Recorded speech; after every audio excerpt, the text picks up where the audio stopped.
여러분, 우리는 지금 데살로니가 전서 4장을 펴놓고 있습니다. 제가 이미 이 본문을 데살로니가를 시리즈로 설교할 때 설교를 한 일이 있는데, 오늘은 조금 다른 부활의 각도에서 이 말씀을 좀 전하려고 합니다.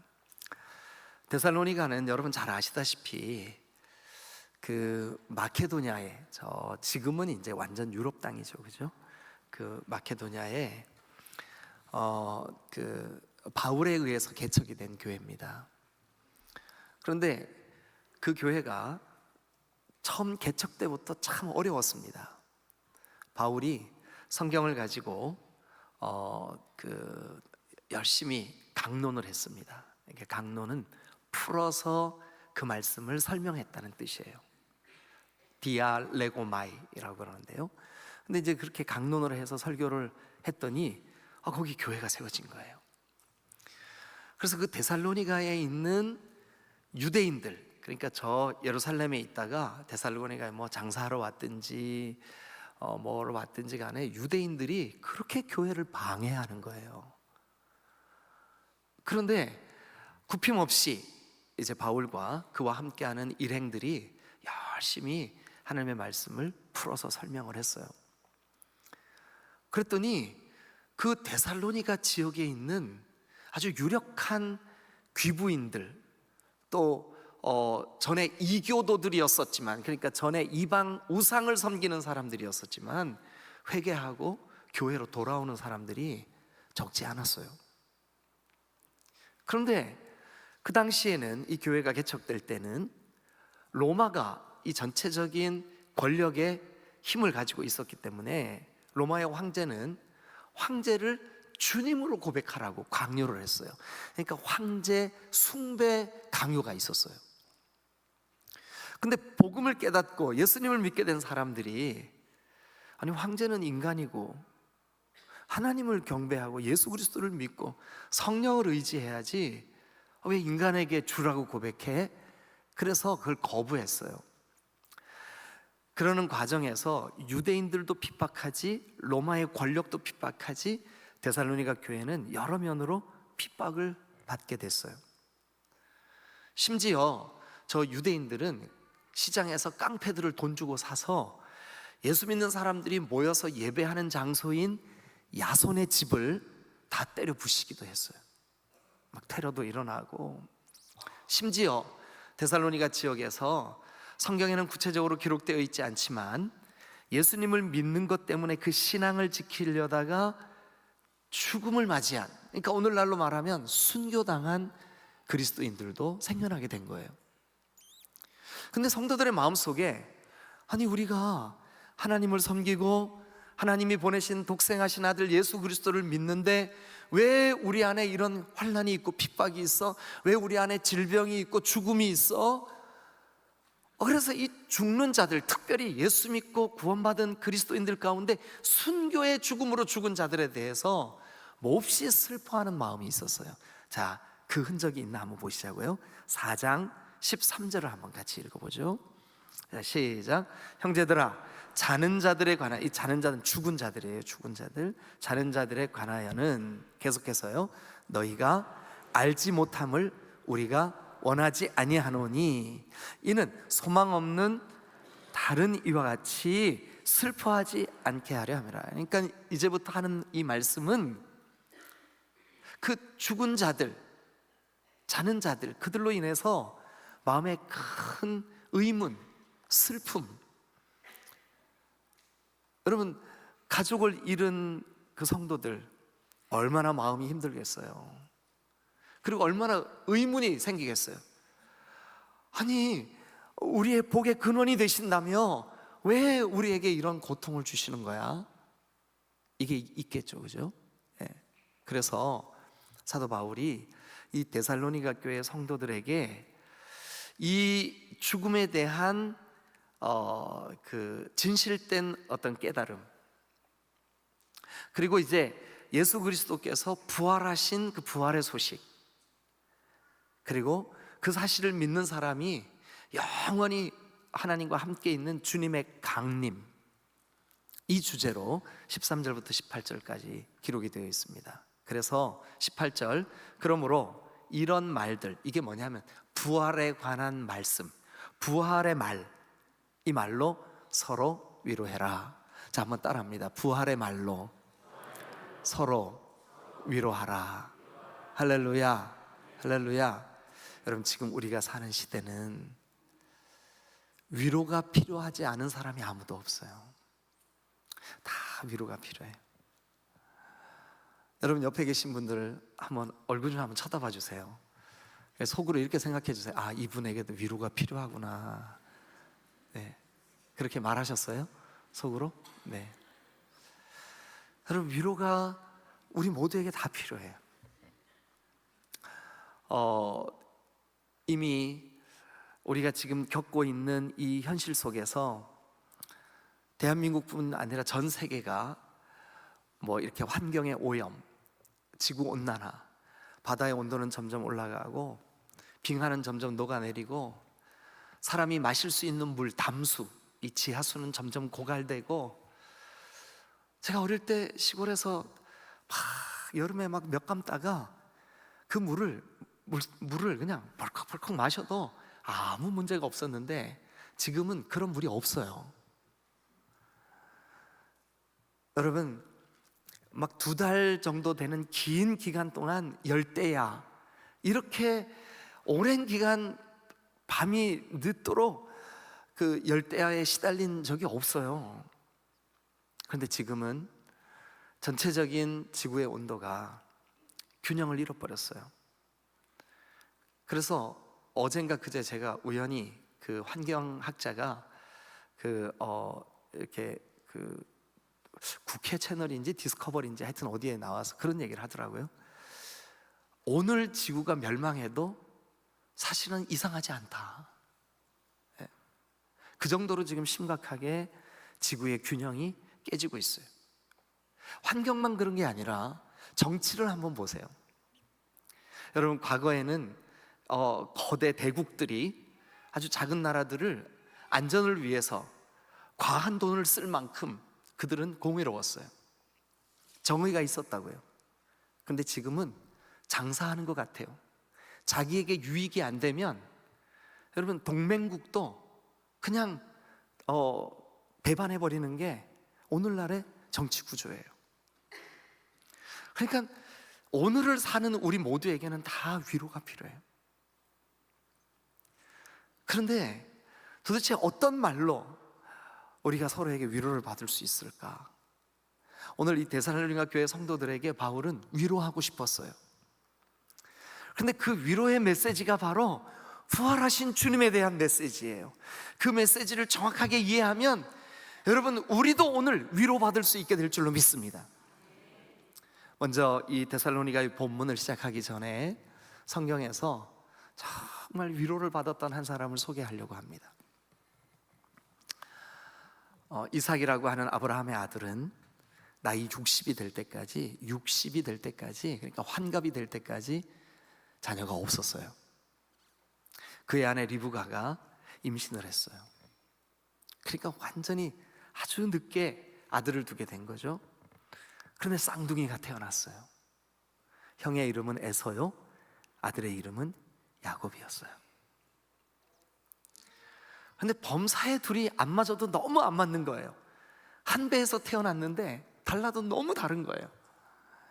형은, 에서는 아주 우락부락하고 몸에 막 털도 이렇게 아주 야성미 있게 나와 있고 사냥을 즐거워해서 밖에 나가면 가족들이 다 즐겁게 먹을 수 있는 짐승을 사냥해가지고 오고 아주 용맹스럽고 아버지 마음에 꼭 드는 거예요.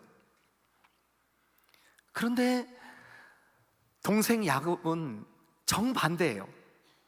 엄마 치마폭에서 엄마랑 같이 부엌에서 음식 만들고, 그렇다고 여러분, 음식 만드는 게 남자답지 못하다는 뜻 아닙니다. 우리 교회도 지금 셰프가 있어가지고 제가 이게 말하기가 굉장히, 설교하기가 요즘 진짜 힘들어요. 근데 이제 요즘은 남자 셰프들도 되게 유명하잖아요, 그죠? 그런데 야곱은 좀 도가 지나칠 만큼 어머니 치마폭에 쌓여 있었어요.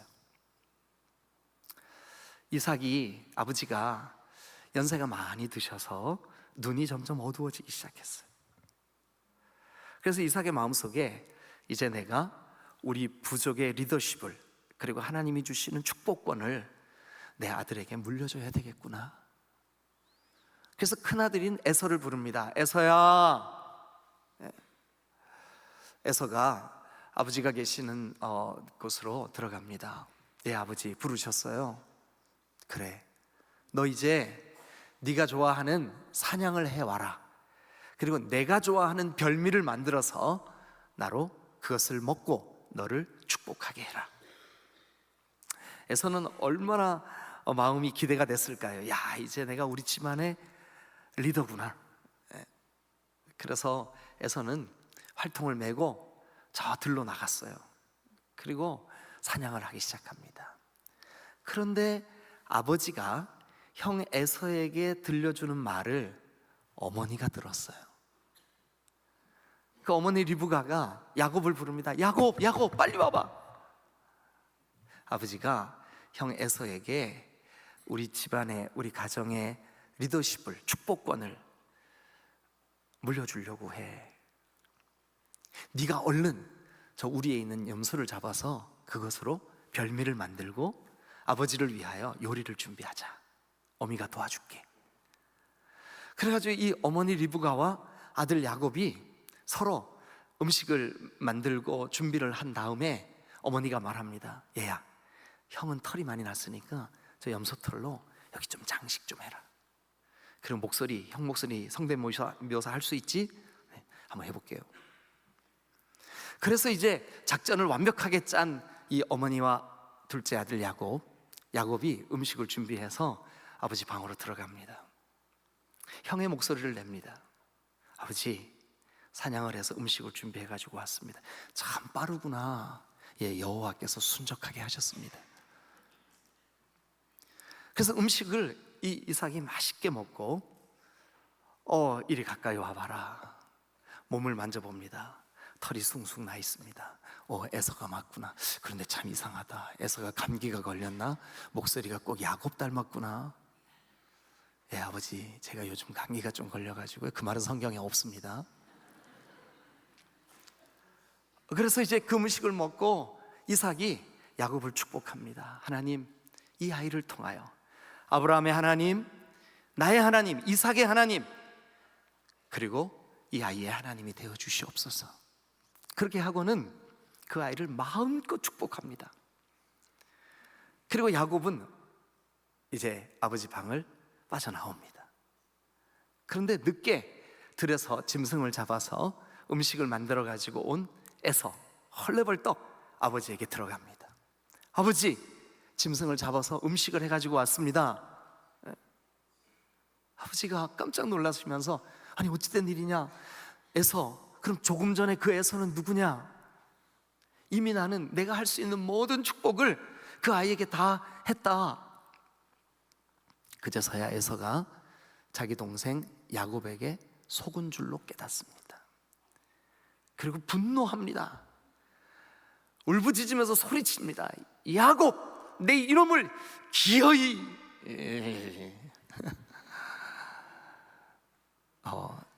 죽여버리겠다고. 그 모든 정황들을 다 파악하고 있었던 어머니가 급히 야곱을 찾습니다. 그리고 야곱, 큰일 났다. 형이 너를 죽이려고 작정했다. 그러니 너는 지금 하란에 있는 어머니의 친정으로 도망가라. 거기 가면 너의 외삼촌 라반이 거기 살고 있다. 그러니까 너는 그곳에 피해 있다가 형의 분노가 잦아들면 내가 너를 부를 거다. 이제 이렇게 한 거예요. 그래서 야곱이 이제 아버지를 속이고 형을 속이고 이제 어머니 품을 떠나서 그 브엘세바, 그들이 살고 있던 그 땅에서 저 하란 먼 곳까지, 여러분 그 오늘날 거리로 800km가 넘어요. 그러니까 시골 사람들 그 거리 계산으로 2천리 길이에요. 그런데 고대에는 부족 국가 시대잖아요. 부족들이 모여 살아요. 부족들의 특징이 뭐냐 하면 저 사람이 내 편이라는 게 확인되면 환대하지만 확인이 안 되면 굉장히 적대감을 갖습니다. 왜냐하면 그렇지 않으면 자기 부족이 위험하니까. 야곱이 가는 곳마다 위험이 도사리고 있습니다. 야곱의 마음이 얼마나 두려웠을까요? 외삼촌 집을 찾아 이제 먼 그 여행을 시작해야만 합니다. 며칠이 안 됐을 때 어느 날, 여행이 시작된 지 얼마 안 됐을 때 한 곳에 이르렀습니다. 근데 날이 저물었어요. 야곱의 마음에 내가 오늘 여기에서 자고 가야 되겠다. 주변을 둘러보니까 길쭉하게 생긴 돌이 하나 있어요. 아, 이거를 베개 삼아야지. 잠을 청하는데 별 생각이 다 드는 거예요. 내가 아버지를 속이다니, 내가 왜 그랬지? 형의 저 분노가 언제쯤 잦아들 수 있을까? 그러면서 자기 자신에 대한 원망, 그리고 자기의 실수에 대한 그런 그 아쉬움, 별 생각이 다 들었겠죠. 어머니도 엄청 보고 싶었겠죠. 그러면서 하루 종일 걸어온 그 피곤함 때문에 자기도 모르게 스르르 잠이 들었습니다.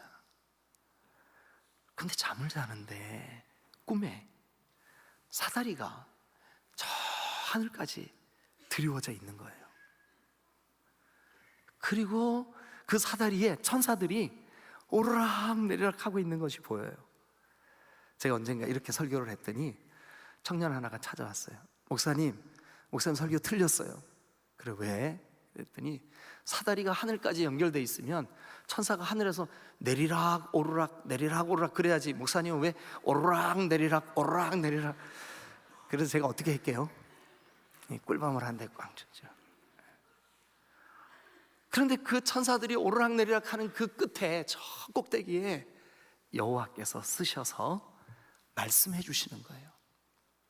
야곱아, 나는 너의 할아버지 아브라함의 하나님, 너의 아버지 이삭의 하나님, 나는 너의 하나님이다. 네가 어디로 가든지 내가 너와 같이 있을 거야. 그리고 너를 반드시 이곳, 이 브엘세바가 있는 곳, 지금 네가 누워 자는 곳, 이 땅을 내가 너에게 줄 거야. 그리고 너의 후손에게 줄 거야. 그리고 너를 반드시 외삼촌 집에서 돌아오게 할 거야. 여러분, 꿈이지만 그 음성은 너무나 또렷했습니다. 너무 분명했습니다. 잠에서 벌떡 깬 야곱, 깜깜한 밤입니다. 별만 초롱초롱합니다. 두려움은 여전합니다. 환경은 아무것도 변한 게 없습니다. 그런데 강력한 그의 마음에 위로가 생겼으니 하나님의 음성을 들은 겁니다. 그래서 그는 베고 자던 돌로 그곳에 세워놓고 하나님을 예배합니다. 그 밤에. 그리고 그곳 이름은 너무 평범한 이름이었어요. 동네 이름이 루스예요. 루스. 이거는 그냥 나무숲, 의미도 별로 없는 말이에요. 그런데 야곱이 그곳에서 예배를 하면서 하나님, 이제 이곳 이름을 내가 반드시 돌아오도록 도와주시겠다는 하나님의 약속이 있는 이곳 이름을 하나님의 집이라고 이름하겠습니다. 하나님의 집. 하나님의 집을 히브리 말로 베이트 엘이라 그럽니다. 붙이면 뭘까요? 베델입니다. 베델. 하나님의 집.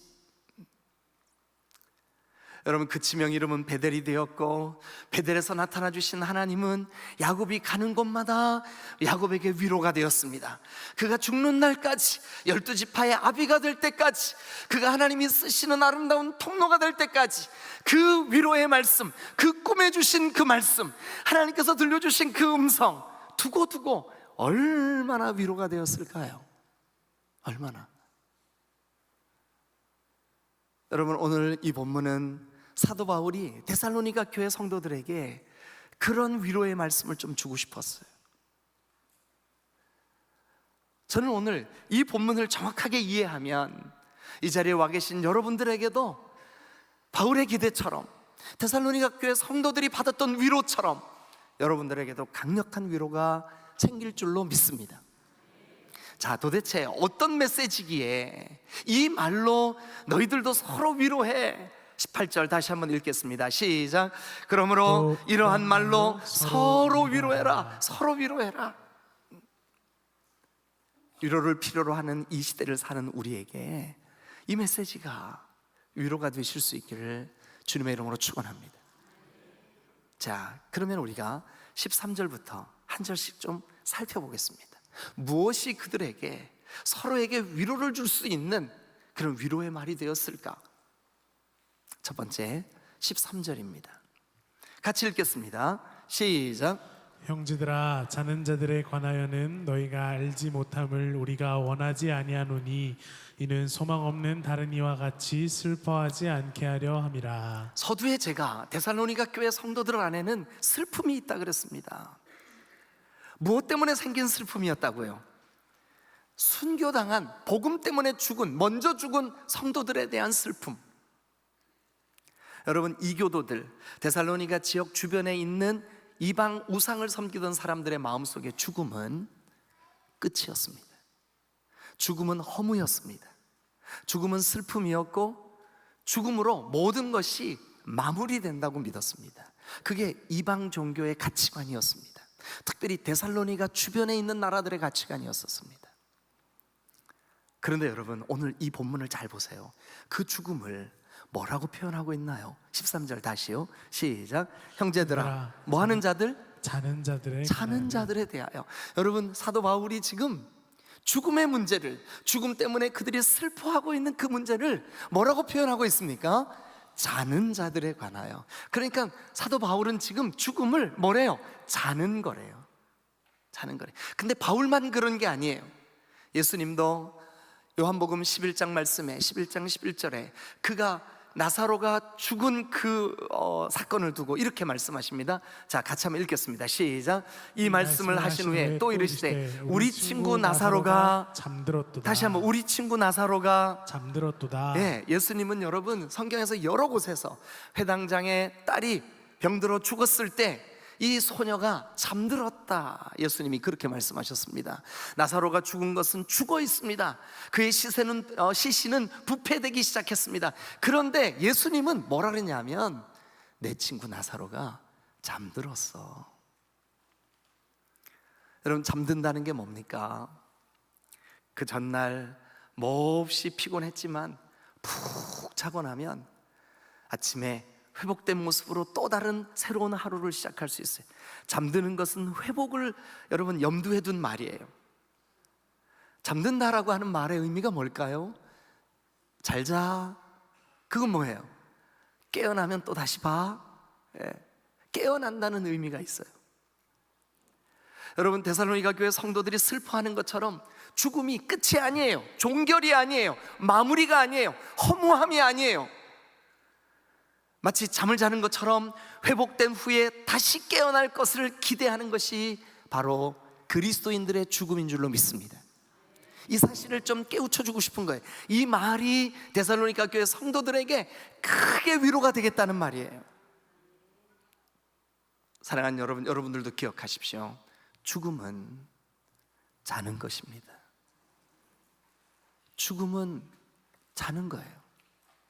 자, 14절이 그 메시지에 대해서 조금 더 선명하게 우리에게 말씀합니다. 14절 같이 한번 읽겠습니다. 시작. 우리가 예수께서 죽으셨다가 다시 살아나심을 믿을진대. 우리는 이것을 한마디로 뭐라 그래요? 두 자로 부활. 예수께서 죽으셨다가 다시 살아나심을 우리가 믿어요. 여러분, 교회는 예수님의 부활을 믿는 공동체예요. 부활을 믿지 않는 것은 예수님을 믿지 않는 거예요. 부활을 믿기 때문에 그들이 핍박을 당했어요. 부활 때문에 사실은 교회가 시작되었어요.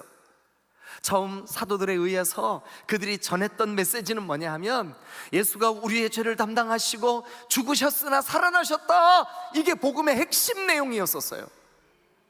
그러니까 여러분, 예수께서 죽으셨다가 다시 살아나심을 믿을진데 이것을 진짜 너희들이 믿고 있느냐? 그러면 이와 같이, 그러니까 예수님이 죽으셨다가 살아난 것과 똑같이 이와 같이 예수 안에서 자는 자들, 그게 누굴까요? 데살로니가 교회 성도들이 슬퍼하는 지체들의 순교예요. 예수 안에서 자는 자들. 여러분, 우리가 예수님을 믿고 믿음으로 이 땅을 살다가 죽으면 우리는 예수 안에서 자는 자들이에요. 그렇게 믿으세요? 예. 근데 그런 자들, 이와 같이 예수 안에서 자는 자들도 하나님이 그와 함께 예수 그리스도 부활하신 그 주님, 그 예수님과 함께 데리고 오시리라. 하나님이 예수님과 똑같이 부활에 참여한 성도들, 예수 믿고 구원받은 성도들 반드시 데리고 오시리라. 믿으시면 크게 한번 아멘. 저는 이 말씀 그대로 이루어질 줄로 믿습니다. 기억하십시오, 여러분. 예수 믿고 구원받은 사람의 죽음, 그것은 예수 안에서 자는 거예요.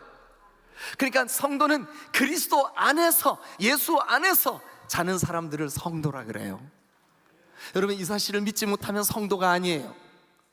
이 사실을 믿지 못하면 종교인이에요. 교회만 왔다 갔다 하지 정말 영생의 소망이 있는 게 아니에요. 진짜 영생의 소망이 있고 구원받았고 하나님의 자녀인 그 사람은, 잘 기억하세요, 성도는 그리스도 예수 안에서 자는 사람들입니다. 여러분, 그리스도 예수 안에서 자는 사람들은 예수님이 죽음을 이기시고 부활하신 모습과 똑같이, 그래서 우리 본문 24절에는 이와 같이는 뭐예요? 앞에 언급한 그 내용과 같이. 그 내용이 뭔데요? 예수님께서 죽으셨으나 살아나셨다는 거예요. 여러분, 예수님께서 우리의 죄를 지시고 죽으셨으나 무덤을 이기고 죄를 이기고 사망을 이기고 흑암을 이기고 살아나신 줄로 믿습니다. 그 말은 다른 말로 이와 같이, 우리도 그와 똑같이 우리에게도 죽음을 이길 권세를 주신 줄로 믿습니다. 여러분, 우리에게도 죄의 권세를 이길 힘을, 능력을 주신 줄로 믿습니다. 우리에게도 허무와 사망과 슬픔의 이 모든 죽음에 관련된 일들을 능히 이길 수 있는 부활의 소망을 주신 줄로 믿으시길 축원합니다. 이거를 우리가 진짜 믿으면 데살로니가 교회 성도들도 위로가 되었겠지만 오늘 우리도 위로가 되는 줄로 믿습니다.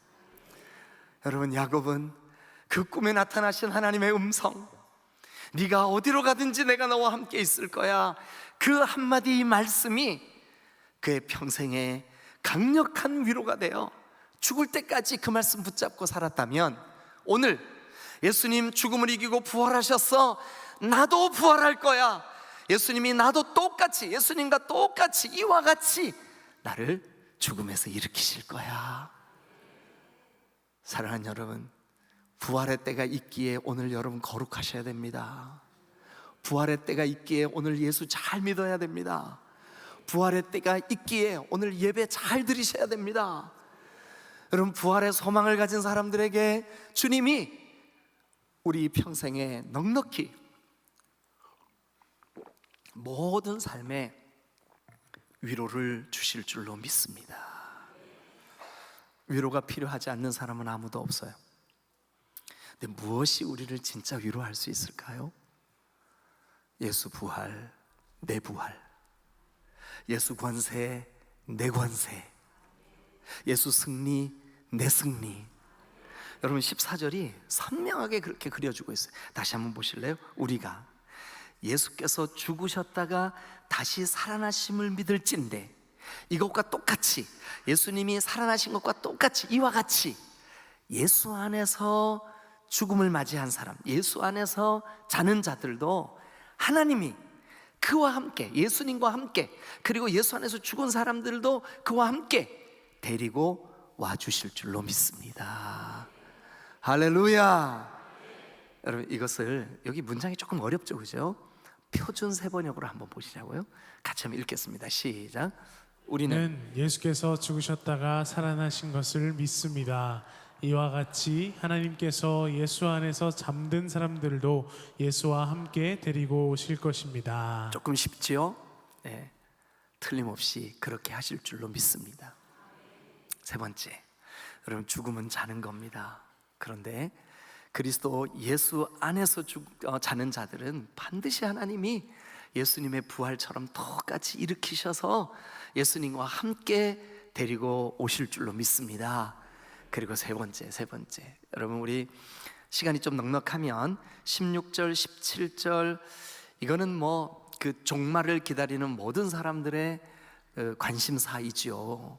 그래서 제가 요 데살로니가 전서를 이미 주일날 시리즈로 여러분들에게 다 1장부터 마지막 절까지 설교를 했기 때문에 그 내용은 조금 건너뛰고요. 17절 끝에 한번 봅니다. 그리하여. 자, 다 같이 시작. 그리하여 우리가 항상 주와 함께 있으리라. 그러면 첫 번째 대지와 두 번째 대지를 종합 한번 해보겠습니다. 자, 보세요. 죽음은 자는 거예요. 그리스도 예수 안에서 자는 사람들은 예수님의 부활과 똑같이 하나님이 장차 우리를 예수님과 함께 데리고 오실 거예요. 그러면 여러분, 잠들기 전에 예수님을 만나고 구원받은 우리는 이미 우리와 주님이 함께 계시는 줄로 믿습니다. 그러면 죽음 이후에는 어떻게 될까요? 자, 17절을 다시 한번 봅니다. 그리하여 다 같이 시작. 우리가 항상 주와 함께 있으리라. 그러면 지금 살아있는 우리도 누구와 함께 있어요? 주와 함께. 그러면 우리가 잠들어도 누구와 함께 있어요? 주와 함께. 부활한 우리는 영원히 항상 누구와 함께 있게 될까요? 주와 함께. 이 사실을 믿으시면 크게 한번 아멘. 할렐루야. 여러분, 그렇습니다. 예수 그리스도가 죽음을 이기시고 부활하셔서 지금 그 부활하신 주님이 우리와 함께, 그리고 영광스러운 하나님의 보좌 우편에 우리를 위하여 기도하시면서 우리와 항상 함께 계시는 것처럼 우리 또한 지금은 우리가 어떨 때는 믿음 좋을 때는 정말 주님 나와 함께 하시는 것 같았다가도 좀 믿음이 좀 사라지면 너와 함께는 계시는데 나와 함께는 왜 안 계셔? 이런 분들도 지금 4분 계시네요. 그런 분들도 계세요. 그런데 여러분, 그리스도 안에서 우리가 잠들면 여러분 꼭 기억하세요. 항상 주와 함께 있게 될 줄로 믿습니다. 성도는 항상 주와 함께 있게 됩니다. 이 말이 저에게, 여러분들에게 크게 위로가 되셔서 피차 우리가 서로 위로하는 귀한 교회 공동체가 되기를 주님의 이름으로 축원합니다. 야곱에게 꿈에 임재해 주셨던 하나님이, 그 하나님의 음성이 두고두고 평생의 위로가 되었다면, 위로를 꼭 필요로 하는 이 시대에 여러분, 이 메시지, 죽음은 자는 것이다. 그리스도 예수 안에서 자는 것은 그리스도 예수와 똑같이 하나님이 우리를 데리고 오신다. 그리고 항상 주와 함께 있는 것이 그리스도입니다. 이 진실이 저와 여러분들에게 강력한 위로가 되실 수 있기를 주님의 이름으로 축원합니다. 기도하시겠습니다.